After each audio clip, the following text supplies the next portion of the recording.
Okay, it's about 2 minutes after the hour, so we're going to go ahead and get started. Hi everyone, my name is Amy Donahue and I am Pivot's Manager of Communications. Welcome to our 5th consecutive Voices from the Field virtual panel session. We're really happy to have you. Happy to see many returning names and some other new names on the line this week. We're super grateful for the time you're spending with us over these past several weeks. So just a few housekeeping items that I'd like to cover before I hand it over to our Executive Director, Tara Lloyd, who will kick us off, and to our Scientific Director, Matt Bonds, who will be moderating today's panel. So first of all, we are recording these sessions. So if you have to drop off the line early, never fear, we will be sending the recording out afterwards so that you can enjoy it and share it as widely as you wish. I want to just reassure you that we can't see or hear you, so you should feel free to enjoy your lunch or dinner wherever you may be in peace. And we would love to recommend also that you put your viewing mode into gallery mode so that you can see all of the faces of the panelists on the line today at once. So up at the top of your screen, you can choose gallery view or speaker view, but really it's up to you. One last thing is that throughout the call, we're going to be focusing as much as we can on answering your questions, and Matt and Tara will get a little bit more into what today's topic is, which is surrounding our research and the information crisis amid the pandemic. So if you could focus your questions on that, we would appreciate it. But we also know that there are a lot of burning questions about this in general. So we'll get to as many of them as we can. And again, that's just by using the Q&A box down at the bottom of your screen to submit questions. And if we get to your question, we would love to be able to call on you so that you can ask it yourself with your own voice. It's been a really nice point of connection for us during these calls. So if your name is called by Matt or Tara, I will enable your mic capabilities and invite you to ask your question. But if you don't feel comfortable or would rather not, you can feel free to ignore us and we will ask it for you. And with that, I will hand it over to Tara. All right. Hello, everybody. It's a pleasure to welcome you again to our panel. I'm seeing our participants click up and notice my husband and mother on the line. I got kind of nervous, which is funny. You'd think that would make me less nervous, but anyway, hello, families who are cheering us on, thank you. So this is our sort of new way of connecting with our community of supporters, which has been a total silver lining for us. The fact that you can have a direct conversation with people who are in the field about our work is an amazing thing. And so we're grateful that people have stuck with us as we learn how to do this. Today we have Laura and Radu in Madagascar. So I'm going to ask you all to wave just so people can place you, because of course we all look like we're just standing in front of a blank wall. Radu, can you give a wave so we see who you are? So Radu helps lead our research and Laura's our country director. And then Matt and Karen in the US are the Pivot Science team. So I'm just going to give you a quick sort of snapshot about why this topic, the research and the information gap, matters so much to me. And I decided just now that I'm going to try to do like a 20-year review of my life in 1 minute and end with why that means this matters to me and to you and all of us. So here we go. When I was 19, 20 years old, I joined the Peace Corps because I wanted a way to see the world and leave Kentucky for a little while. And I landed in the middle of the HIV epidemic. And I was supposed to be teaching special education, but I ended up having people around me die in a pandemic that was not being stopped. And I got really involved in the orphan and vulnerable children crisis. That acronym came about then, the sort of OVCs, child-headed households, as people were trying to respond to the pandemic. And it horrified me that we would need language for something so terrible without really having any way to curb the pandemic and to know more than we knew then in the late 90s about what was happening. So I ended up helping to found a safe house and orphanage, and we were just saving lives of infants whose mothers passed away in the hospital. We were trying to find family members and place them with their like teenage relatives and then help those people care for these babies. And along the way, I thought, I can't do this forever without knowing that upstream we are changing the policy and that we are fighting for drugs to be available in rural parts of Southern Africa, and that we are really changing the dialogue around the way the world looks at this pandemic. I don't want to come home and tell stories at the Thanksgiving dinner table about how awful this is and have people say, that sounds awful. I want something big to be happening in a major way. So I joined Partners in Health and Jim Kim who later led the World Bank, and Paul Farmer. And that was an amazing moment because the policy conversation was really happening and what we were doing in the mountains mattered, and it was changing things. I started working with them in the same setting. And then along the way, I felt like there's still a missing ingredient here, and that is the data and science, because we're saving lives, we're changing policies, but we've got to know what we don't know, and we have to start figuring out how to solve that problem for the world and how to talk about resource-limited places like now Madagascar, and what an absence of information means. So right now, in this moment, that has never felt clearer, because what we are reporting is 121 cases in Madagascar. There's no way that that is the whole story, and it's because we don't have the testing to be able to know where the epidemic is. And what we don't know is costing us lives, and it's also got a huge price tag in terms of the economic impact in a community where people live on the margin. So lockdowns in cities and people having to change market days and not be able to support rural communities is really a huge, huge thing as an undertaking. And what if it's not what's needed? What if those policies aren't working? How serious is this problem? Where is COVID right now? And that is what Matt and his team are able to answer. And it is just a total honor and privilege for me to work alongside infectious disease modelers who care about changing the world and saving lives, and it makes it all feel worth it. So with that, I'm going to say thank you very much to the Pivot Science team, and we're in good hands today as they take over and lead us through the conversation you've all joined. And we're going to start with a couple of minutes from Laura on exactly what's happening in Madagascar right this moment, so people don't have that burning question happening in the back of their head as the science team goes deep. Laura. Great, thank you so much, Tara. So in terms of where we are in Madagascar, I'm, as you said, Tara, we have 121 cases, and to clarify, there have been no new cases confirmed since last Friday. So we're in week 5 and in Madagascar. And so we are continuing to accompany the local authorities, the district, the regional, and the central authorities in this fight against this pandemic and COVID in Madagascar. I will run through really quickly for some of you who are just joining us for the first time at what have been our efforts to date, and then we'll really focus on what are we thinking of right now this week. So to this day, we've been working on sensitization and health awareness around COVID, preparedness at the health facility and the hospital level, focusing on triage, and really the question of protective equipment. Like in many other countries, this has been a huge issue in Madagascar, and protecting the frontline workers is very much something that we've been focusing on. And we did a huge donation last week to our district staff, and they were so thankful, and we're so happy that that helps us continue for the next couple of weeks. We've been training health workers at the facilities, and also starting to engage in starting a trickle-down training for the community health workers, who are a huge component of this response and will take on even more responsibilities in the future. Let's not forget that. It'll probably be a topic for next week. And setting up a health checkpoint in our district, and also supporting at the central level with an ambulance. And we just got a special thanks actually from the government just today about the fact that we were one of the first responders in providing ambulance and movement for COVID in Tana, which is the epicenter of the epidemic in Madagascar. So in terms of what's on our mind this week, and to continue this conversation, data is on our mind.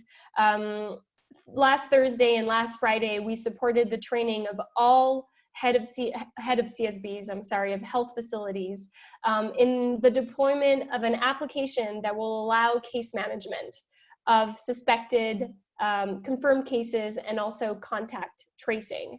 So this application uses the ComCare platform, and we can talk about it more if some of you have questions. We're also thinking a lot about testing and how to increase testing capacity, knowing that reference labs are all in Antananarivo. And all of this is intertwined with our research efforts and filling this information gap. So I will hand over to Matt, because I don't want to take over this this presentation, but this is what's on our mind. Thanks, Laura. Thanks, Tara. I guess I should say hi to your mom. Hi, Tara's mom. Very nice of you to join us. I'm pretty sure my mom is on the line too. Hi, Laura's mom. Thanks for both your contributions to our work. I should get my mom on the line. Where's my mom right now? I invited your mom. Okay. So, yeah, I mean, there's so much to cover. It's almost hard to know where to start, but let me just share sort of what's on my mind. It's such an awkward moment in global health where there's a disease, there's a pandemic that is in some places, but we don't know where exactly, right? It has a fatality rate that we're not quite sure of. We don't have a vaccine or prevention. So we're functioning in a very dark space of like what is going on. And that kind of dark space, that kind of dissonance is obviously what we specialize in on the research side. So just in a really broad sense, what's like the big questions around in that dark space are: how prevalent is the disease? How fast is it moving? How severe is that? And how well do these policies work? And of course, in the absence of treatment and the absence of prevention, of prophylaxis, we have these non-pharmaceutical interventions, which is just to say behavior change, which is a very tough, very crude policy instrument, of course, with huge consequences. So I would just, in a really broad sense, that's how I'd categorize what we are doing. With the other privilege around this, I guess if you can call it that, is that we usually are dealing with problems that seem quite foreign than from what folks in North America are dealing with. When we have a measles epidemic, folks in North America are not usually having that. When we have a plague epidemic, that's obviously also the case. And so we rarely get this opportunity to be learning in real time. And right now, right this very second, the kinds of questions that are most animating our work around how do we understand the prevalence of the disease? How do we test it? How do we make inference from that? What are the effects of policies? Those are the questions that everyone's wrestling with, and and throughout the scientific intellectual space around the entire world. And it's gotten like super fierce, and the debates have gotten pretty intense, and like people write reports and preprints and white papers, and they get commented on instantly. So that's super informative. I get to read about a seroprevalence study in Santa Clara, and then I get to read about everyone else's reaction to that study, and then we get to think about what that means for Madagascar. So that's sort of broadly speaking where our head is. And so I'd just go from there. We already have quite a few questions that people have asked, but I think what I'd like to do is start with my own question as an intro for Radu.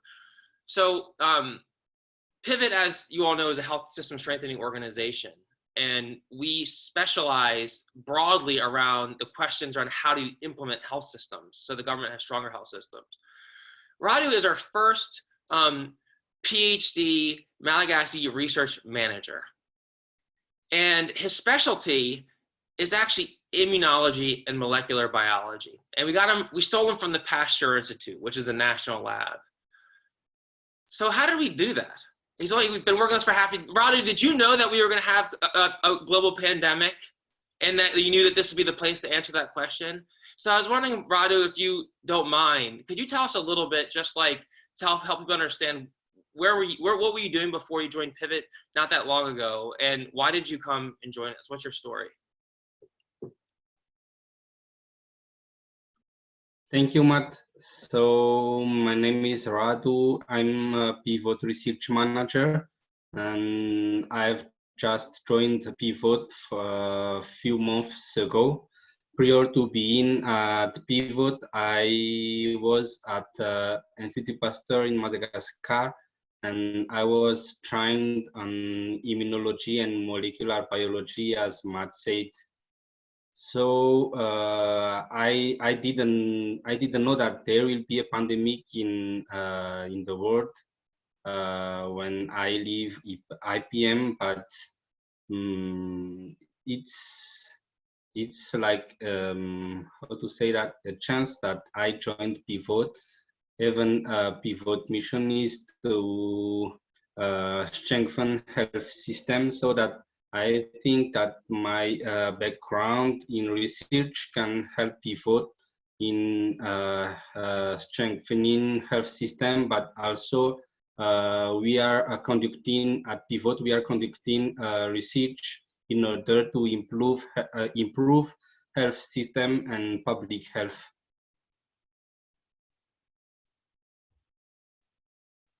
But Radu, you're mute. Start video. Radu, you're a scientist. You're a real scientist. Why are you doing this kind of work?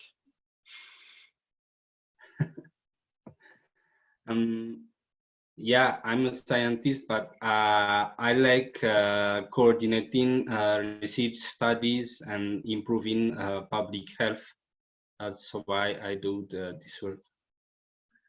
Yeah, I'll add that, like, that, you know, most scientists in the world, of all stripes, most researchers in the world feel useless. I think that's a general feeling of researchers who are doing work that has a moral consequence. And it's not that often that the research can directly help people. And so it's really exciting to get people like Rado on board, who sort of like, who run to the fire in his own way. So one of the questions that we're seeing, Karen, is how accurate are the data that are coming out of Madagascar? So we have slightly over 100 cases that have been reported. Do you want to comment on that? Sure. I think Madagascar, like lots of countries, are asking themselves the same thing about if we say we have a certain number of cases in a country or in a state or in a district, what's that really mean? What's the actual prevalence of the disease? And we know, for example, in Massachusetts, which is where I'm sitting right now, we've seen as testing expands, the numbers go up over time because we're starting to get a more accurate picture of who's sick. And that's part of that's really at the heart of our research, is trying to understand who exactly is sick and what's the true burden of disease. It's not just a question in Madagascar, it's a question everywhere with COVID. Yeah. And Matt, let's have Karen give a little bit of an introduction too, just so we know your background, Karen, and how you came to the work. You don't have to start in 1999 if you don't want to, but. Thank you for the aging me, Tara. I would also like to say maybe you weren't even working. Go ahead. My mom is also on the line. I am a health systems researcher and have a background in epidemiology, and worked with Matt and one of the other co-founders of Pivot in Madagascar, in Rwanda, with Partners in Health a few years ago, and was really excited about the work of Pivot, and have been sort of working with the team off and on over the years. And I'm just really thrilled to be able to support the research apparatus as it responds to this question. I think there are so many questions to be answered that it's certainly an interesting time to be a researcher. Yeah. So maybe from that, we should talk a little bit of our strategy. So around the research. So there's three big components to what we're thinking about. You know, again, this is in the backdrop of a major national response in Madagascar, comparable to what you're seeing anywhere in the world, in the US. Enormous, you know, social consequences, but also enormous health consequences, because they influence quite a lot of how people access care in general, and in the absence of information. So the centerpiece of our work of our research is around forecasting and modeling, data collection, sample collection, like interfacing with patients and the population health, and then testing. And those three pieces are we're working on in a very rapid and unprecedented way across many domains of the work. So I think maybe, and there are like ongoing conversations and lots of pretty interesting opportunities and struggles and challenges around doing those. Karen, do you want to maybe now's a good time to just sort of jump in around testing is a center of this, as we all know. The big questions center around where's the disease and the way you find out is you collect samples from people, and at the end of the day. So do you want to talk a little bit about what our testing strategy, what our sampling strategy and testing strategy is, and then maybe we can, depending on what other people's questions are, we can get into Radu a little bit about some of the details of that. Sure. Well, as Laura said, in Finnegan district, we're working on a clinical response for when patients present at health facilities and have and are sick with suspected COVID. And so it's important for us that we collect information from them about where they're coming from and what their symptoms are and their comorbidities. And it's important that we collect biological samples from them using as a first step, a rapid diagnostic test, which will test for their antibodies to COVID-19, and then as a second step, take a nasal swab, so we can send it for PCR analysis for confirmation.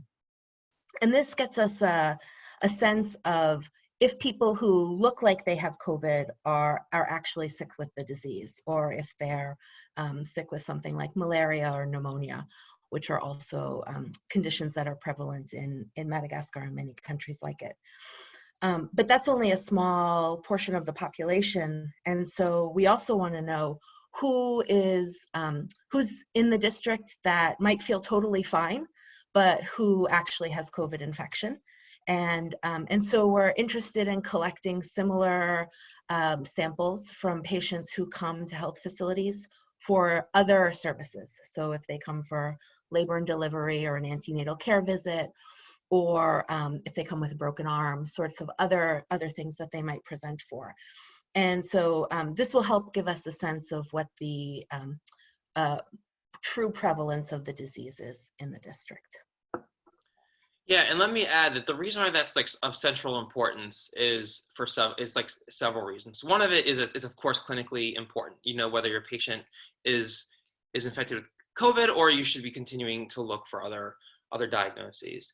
The other is by knowing who is infected and what the prevalence is, we get some information on the case fatality of the disease, how severe it'll be, because we can know the proportion of that. And we also know how far along we are in the epidemic. So if it was the case that we discovered, for example, that 30% of the population were infected with COVID, which is actually a normal prediction of this over the course of the population. In fact, it's predicted to go even higher. And that's happened, even though we're not seeing an outcomes in the health centers, health facilities. It means that we can expect the pathogen to transmit through the population, and people will recover.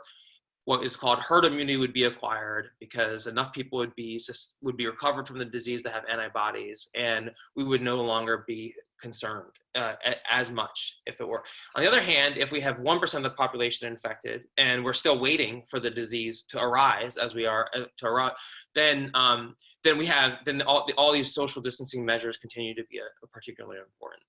So understanding where we are on the chronology of the epidemic is like central for understanding how we should be responding, both clinically and then for public policy. All right, so the other the big fierce question is how we actually process all these tests, and we're doing those things on a lot of fronts. Maybe Radu, you're at the Pasteur Institute this week, and we've been in really fascinating live conversations with Center ValBio. So do you want to talk to us a little bit about what those conversations have been about and what we're thinking? So first, it's important to say that CVB received approval from the Malagasy Ministry of Public Health to set up reference lab in Finnegan district for COVID-19. So we are now exploring collaboration with Center ValBio, and we are working closely with IPM for setting up lab capabilities for RT-PCR testing at CVB lab.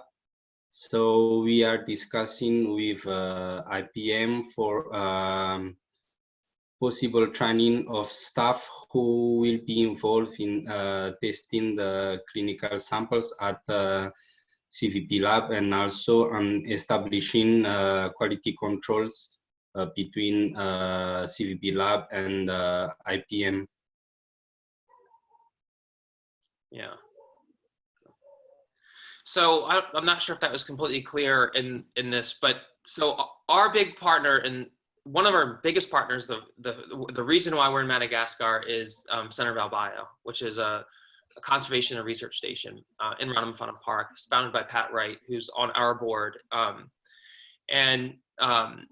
This is like a pretty interesting history for us. So Center ValBio, Pat has been working in Madagascar for 25 years or so and established this national park. And Jim and Robin Herrnstein were introduced to Pat around the establishment of this current research facility. And the initial vision for this, and actually the reason why we ever came to Madagascar to explore the possibility of starting Pivot, was this research station, through Jim and Robin Herrnstein's support and actually vision, they set up a biosafety level infectious disease lab. And one of the first questions to Michael and I before Pivot was started was, does that sound useful for helping people? And we think it should be useful. We like it to be useful. We certainly believe that information is useful. How do we turn that into saving lives? And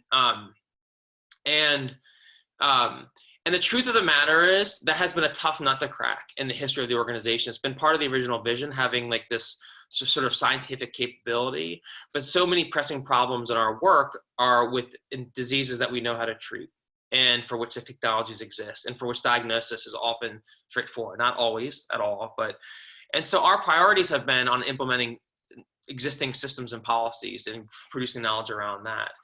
And so this has been a really unique moment where this capability of this biosafety level 2 lab is available. But it doesn't currently have the capacity to do this. So the Madagascar government, the Pasteur Institute is a national lab. They have, Radu, correct me if I'm wrong, but they have the ability to do 200 samples per day, and they've decentralized this. And so we have as a current priority to capacitate diagnostics at ValBio, as well as along other fronts in our own area. So that's sort of like one of the biggest, most pressing live questions that we have right now. So I'm gonna Tara's nudging me as I'm on here about bringing questions on here. This is my first time moderating this, so I'm not that experienced. So there are some questions. Tara, are there questions here that people that we could call on? You're probably. Yeah, we're thinking let's turn it to a couple of folks to give a live question.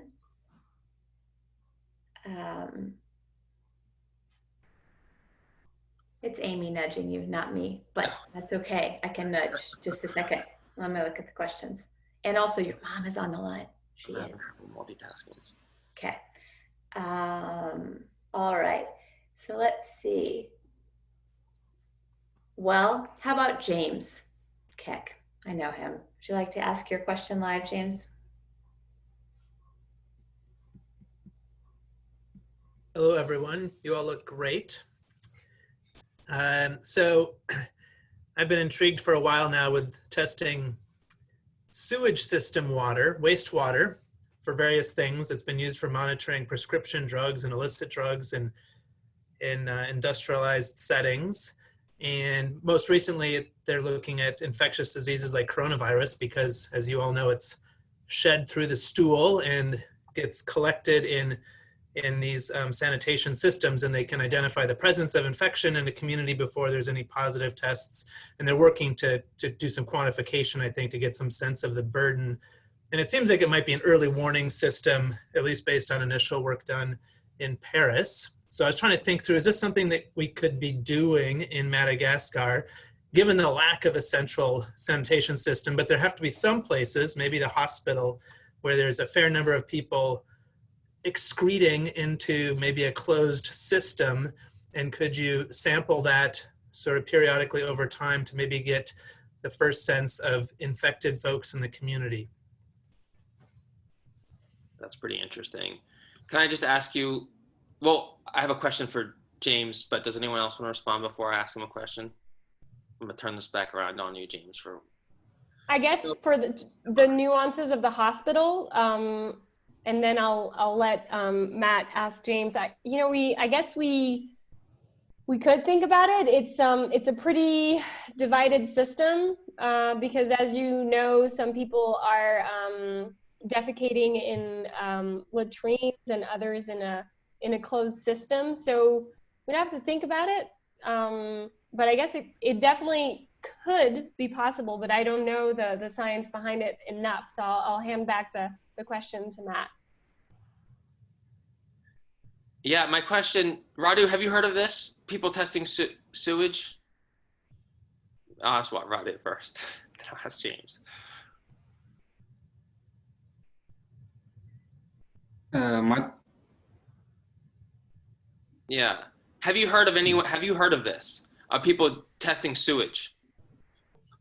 Not yet. Right. Mm-hmm. So I get the, so I'm assuming they are using PCR? Yes.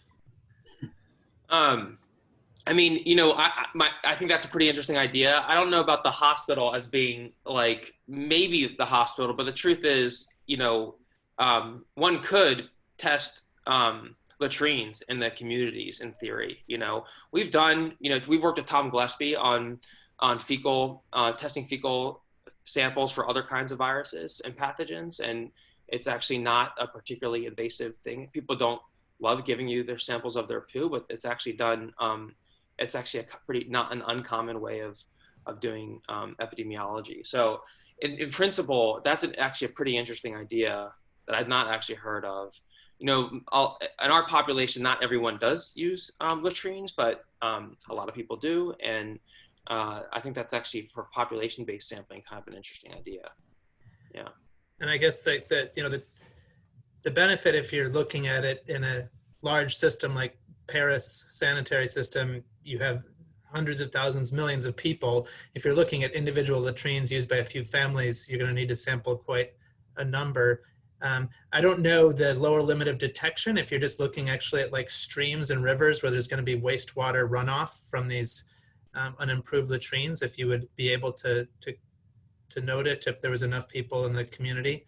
But if there's only a few cases, I guess it might not be a great method. Sounds like someone should write a grant to do that project. Yeah, well, I mean, I think the density is really important. So like, I don't know myself, like the details of like, of the intensity of like the viral load or shedding that would have to be in those samples to be able to detect it. But I'll say that like one thing that keeps me up at night these days is, I don't know if you're paying attention to like these seroprevalence studies in Santa Clara. They took like 3,000 samples. They had their first introduction in California, at least probably in January, or at least February.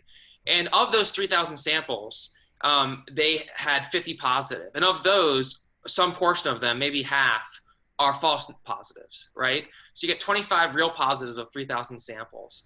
So it's a really hard problem when you're dealing with small prevalences in the early stages of an epidemic. So you really need really large sample sizes, which is like a fundamental challenge. And that gives you can do large sample sizes with fecal matter, but I wonder about the sensitivity of that. Anyway, so Ed, is Ed Norton on the line? All right, my mom's not on the line, but my father-in-law is.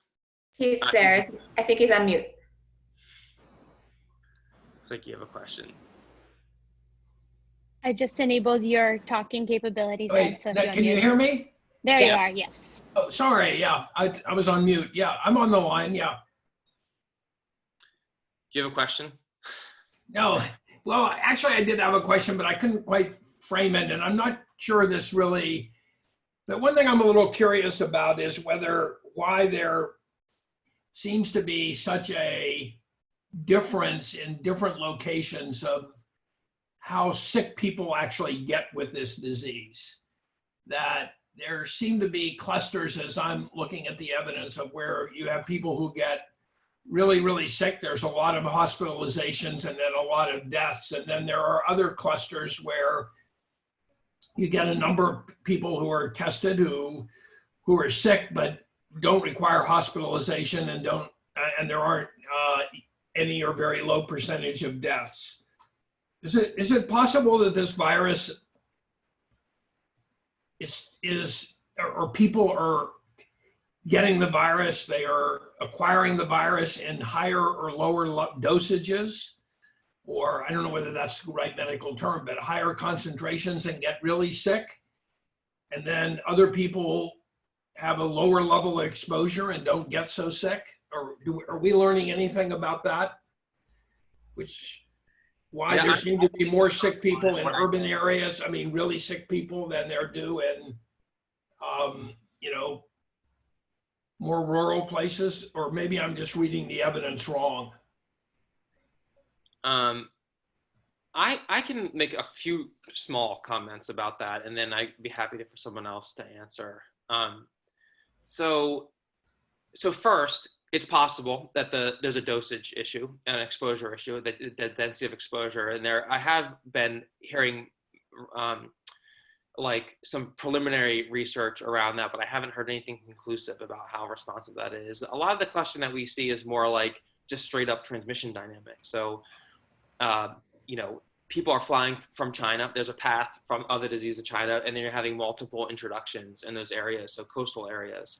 And then, so big urban cities that are internationally connected, and then particular spots where transmission happens with high frequency, like nursing homes or cruise ships. So I think generally what we're seeing are straight up classic transmission dynamics. So where the prevalence happens faster. And then in terms of like what's driving the severity, that's also sort of a raging research question. And I think there's like lots of explorations around the comorbidities, of course, age issues, gender issues, socioeconomic issues, but those things are, and respiratory and other kinds of pre-existing respiratory issues have arisen. I bet, does anyone else want to comment on that? James is a physician, might have a comment on that.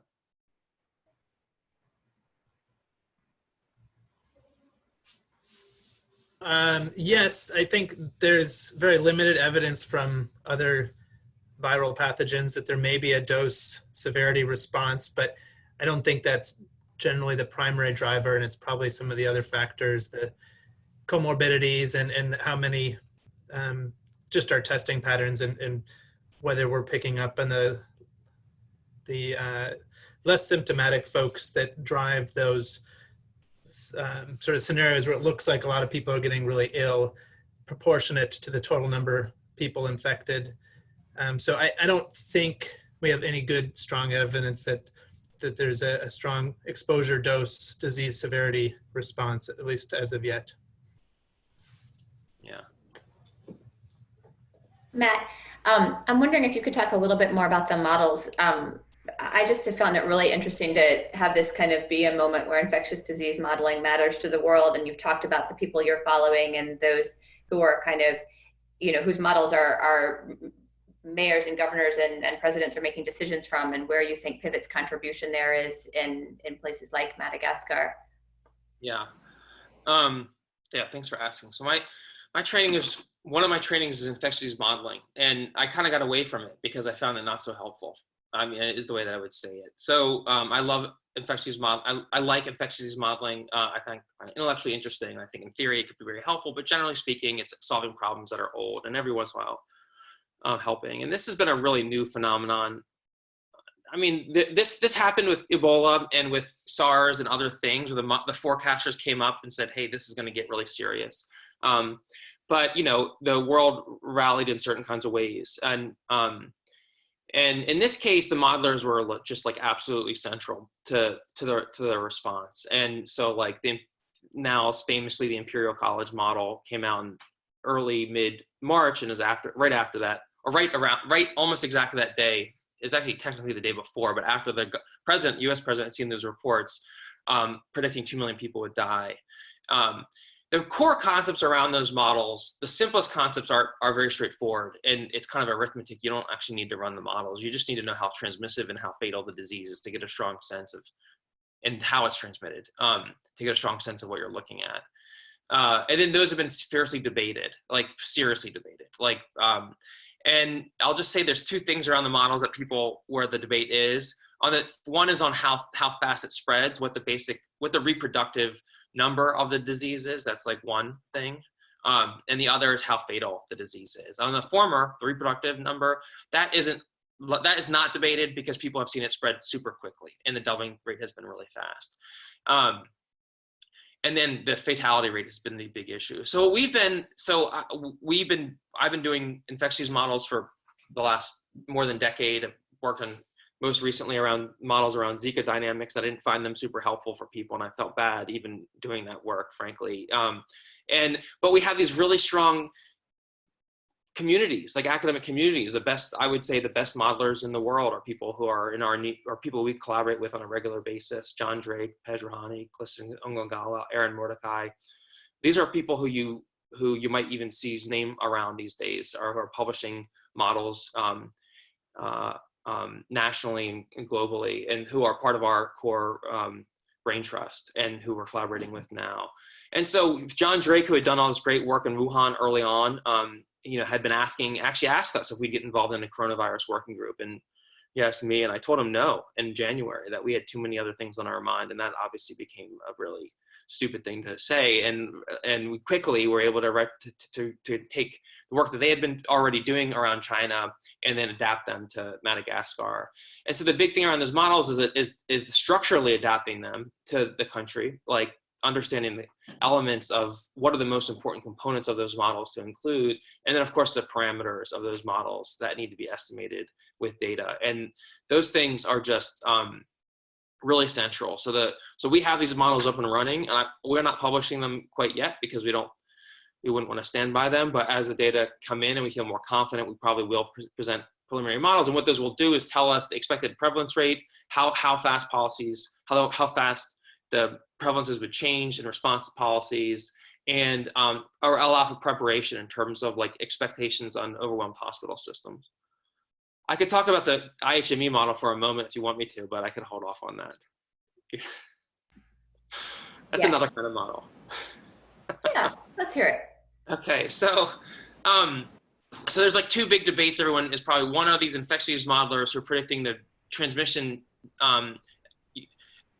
evolution of the disease over time, and the other are kind of I would call empirical models, or kind of really fitting time series to data. And IHME is doing that. So we first heard these models from the Neil Ferguson's group, and that informed policy. And then we started hearing all these models from IHME, the Institute of Health Metrics and Evaluation, which is associated with the Gates Foundation, UW. And the head of that is Chris Murray, who's a famous health economist. And that's what you hear now, the UW model. The UW model is basically fitting just trends that they've seen, not based on the dynamics of disease, but based on the dynamics of not fundamental dynamics of the disease, but just dynamics of what they've seen manifest. And so the former, the infectious disease models, don't include social distancing, and the latter, the IHME model, does. It's just observing what's happened and predicting when things peak and when things go down.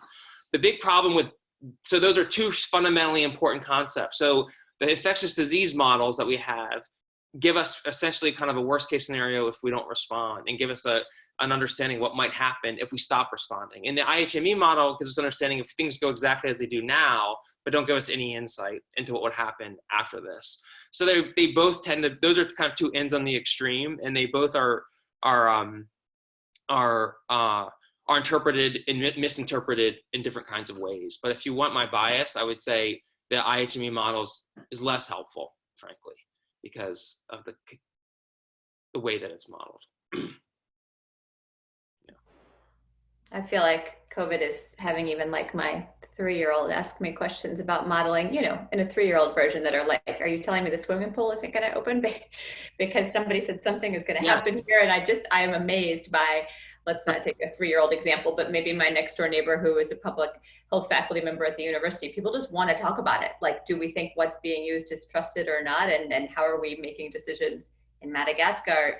Obviously the health system is so central, and so there could be so many more lives lost to underuse of it, vaccination and safe deliveries and malaria treatment. And so I just, every time you talk about it, I feel comforted that we are staying up at night, that you're worrying about it.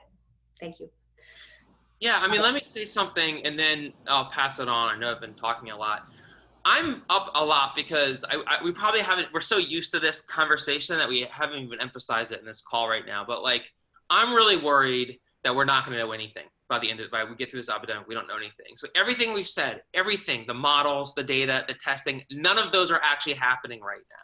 All of those are plans. All those need IRB approval, need funding, need reagents, need supplies. We're ordering things. We've ordered a freezer, like to store things. But we are not too late, but we really are dependent on things to go the right way before we're like a few months from now not knowing the situation that we're actually in. And so of course we'll see what happens if the health system gets overwhelmed. That's like the worst case scenario.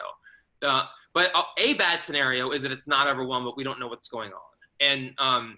And so we have like the economy in lock. So we are in a situation where the epidemic could come and go. It could take a lot of people's lives in all kinds of ways, from reduced C-sections to reduced vaccines to like lower livelihoods. And we will leave and not know exactly what happened, and we'll destroy this economy the next time and have a really uninformed health system response during the next potential pandemic. So right now we're like, as a researcher, there's a huge threat that we're not going to know things. And so we're mobilizing, but we haven't done it yet. I should just maybe emphasize that. So and that matters to the whole resource limited world, or whatever phrase is less offensive, just the lower middle income countries. When you look at the worldometer and you see every day's cases, I mean, the ones that are so low are the ones where we can't test, and that's going to matter now and in the future if it becomes endemic. And of course, to connectedness as we all fly all over the place. So I just think that's why this is so central and will matter for a long time. Yeah, let me add live questions to that. So like, right, so the death rates in African countries are in the single digits daily, more or less, right? So we're seeing a little bit of an increase in like North Africa. In Sub-Saharan Africa, we're not seeing anything. I don't think there's any, forgive me if this has changed in the last day or two, but I haven't heard of any reported deaths in Madagascar to COVID. So we're just in a complete vacuum of information. And so that's a true across the continent. And there's all kinds of reasons to think the transmission dynamics and severity are different, but we don't know exactly how. So these questions are not foregone. So we have one line of question that, that people have been asking a lot about, which is around this COVID organics. Laura, did you want to say anything about any it sounds like a product that they might sell at Whole Foods, maybe? Just kidding, not funny. I will answer. Yeah, I see we've received three questions around it. So I will share what we know, which is what you know, which is what has been reported, that indeed the government of Madagascar is recommending a homeopathic remedy called COVID organics. From what I know, which is what is being reported, no trial has been done so far. There's been some observation of cases that have taken this concoction, and that they're planning to do a trial, but that the reality is they are moving forward with the distribution of this COVID organics. So I won't talk more about it because I don't know enough, and I'm not shedding an opinion about it, but just merely sharing the facts.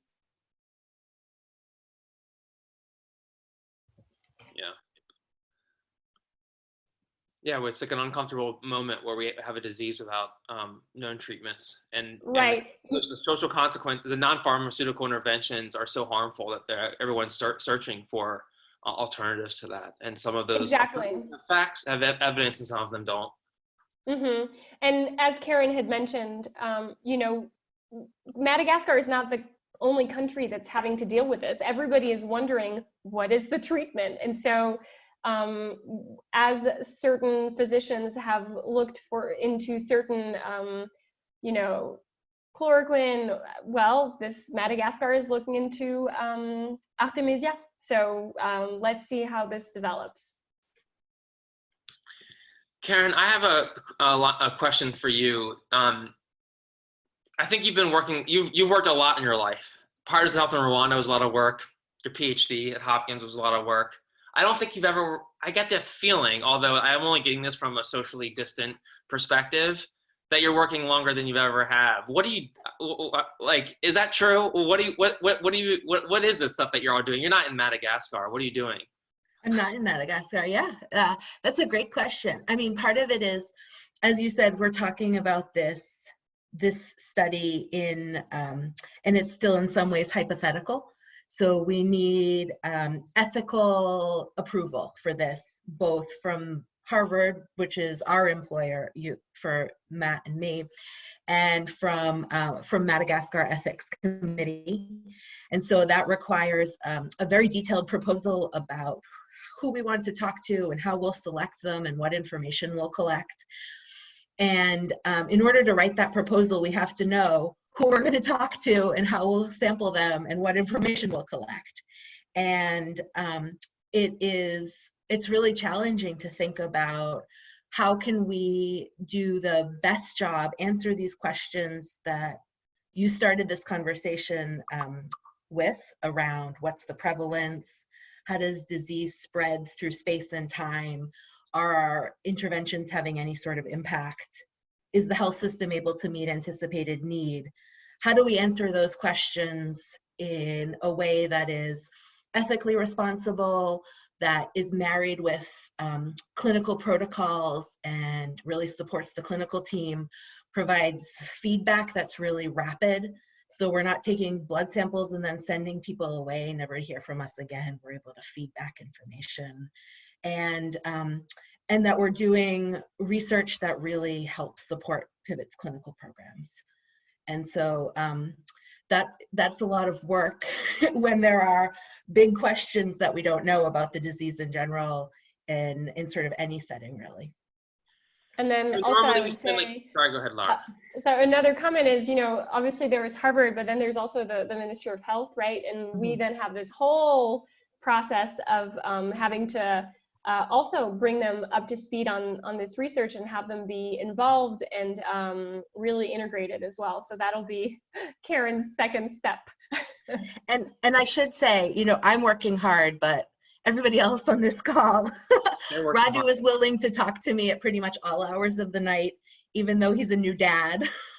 Laura sits for calls for just hours on end, and there's really a whole team of researchers that you're not talking to today who help answer these questions and think through these things. It's definitely a team effort.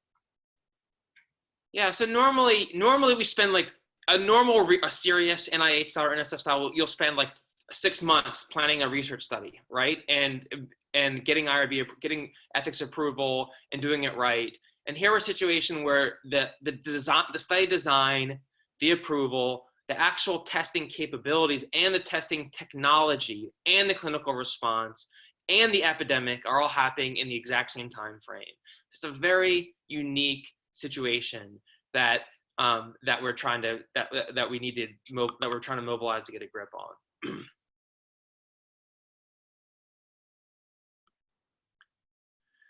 So I think Matt, there's a woman named Catherine Alissi who has a question that might be a nice way to close. Oh, great. Uh-oh, Catherine, are you leaving?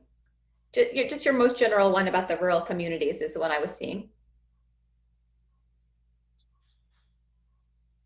Unmute myself. All right, hi. So can you all hear me? Yes. Okay. So with the rural communities, like there's a lot of them that live like 6 to 8 hours walking from the road. They do come to Ranmafan for market day. So I'm like assuming that they might have heard what's going on, but I want to know, has Pivot done anything or know about anything to like get information to these really rural communities, like kind of saying, stay away from Ranmafan, or this is what's happening in the world and in Madagascar. And I know some of them have radios, but like there's places that I went to last year that don't have any radios at all, and like they kind of communicate by letter. Like, has anyone sent anything to the Pansakas, to the community, like explaining what's going on in Madagascar, what's going on in Ranmafan, what's going on in the world? Yeah, I think I can answer that question. Thank you. So definitely sharing information and health awareness and sensitization is, has been something that we've been working on for the past 5 weeks and that we are going to continue working on, because it's by raising people's understanding of what COVID is, what are the symptoms, what are the prevention methods, what are the barriers, that is the most important. And I don't know if you had the opportunity to join us on one of our first calls, but Dr. Njaka, who is our infectious disease manager, was explaining some of the challenges of health awareness right now, because just, saying the word coronavirus, people have never heard of that before. So as you said, our sensitization efforts are varied. First of all, there's, reaching people during the market days, but then also through radio messaging, but that's not enough, as you explained. And so our number one focus right now is going to be community health workers. They're going to be a key actor in raising awareness along with local authorities, but they're already like a solid base for people in our communities, and they are already, people go to them when they have issues, and so they will be really perfectly placed to be able to support with spreading that information. And let me just amplify that by saying community health is such a huge part of our strategy and the government, in terms of so many people living the distances you just described, Catherine. And so no matter how incredible the health facilities are, their lives wouldn't be changed by that. And it is those frontline workers in their communities who are professionalized, paid, equipped, protected in this case, who will really be the difference in this battle and all of those to come. So we are just a couple of minutes out from the close of today's session, and I'd like Matt to have the last word. We're really grateful that you all joined us, and we want to stop on time. So Matt, what are your closing thoughts? My closing thoughts are that the entire low-income world is in the same situation that Madagascar is in, low-country world, and that is to say that we're like completely transforming society around really including health systems around almost no information. And we're like, I'm going to say this, and I hope it doesn't sound like, I don't know, like we are in a very unique situation to answer these questions, between the clinical relationships at the community, the primary care, the secondary care level, the relationship with the national labs, and also the ability to create capacity at a lab locally, and our ability to engage in the modeling directly. So we're in a really strong position to answer these questions from a molecular, clinical, and population health perspective. And we are not yet answering these questions. Like, we are on our way, but we really do need to do it. And we actually don't have all the support that we need. Frankly, just got rejected from another grant yesterday from Harvard. They're getting all their money to Mark Lipsitch. Just kidding. But we're in a serious situation. The world's in a serious situation, and we have the best possible team and situation to do this. But we don't have the PCR machine at the lab yet. We got to get that. So so please tune in. Hopefully, we'll give you a lot more information next time we're talking, and hopefully we'll solve some of these, make more progress on this information gap. Thanks, everybody. I'm going to say that's my biggest hope, is that this COVID pandemic does not mean we have a foot in both worlds, a world where we can solve that problem and a world where we can't. I just want us to be one world and in this together. And I just looked over at this poster that I've had up since my 1999 days. It says, "On the same map." And it's a picture of a woman in Lesotho, a community health worker. And that, I think, is our moment. We are on the same map, and we all understand that. And I feel really hopeful that that's going to mean something in terms of the world's empathy for a long time to come, as we all kind of suffer through these same restrictions and what they mean to everyone. And as always, we want to close these with a special moment for people who joined from places that are being really hard hit, like Long Island and New York, and other places, France and Spain, around the world.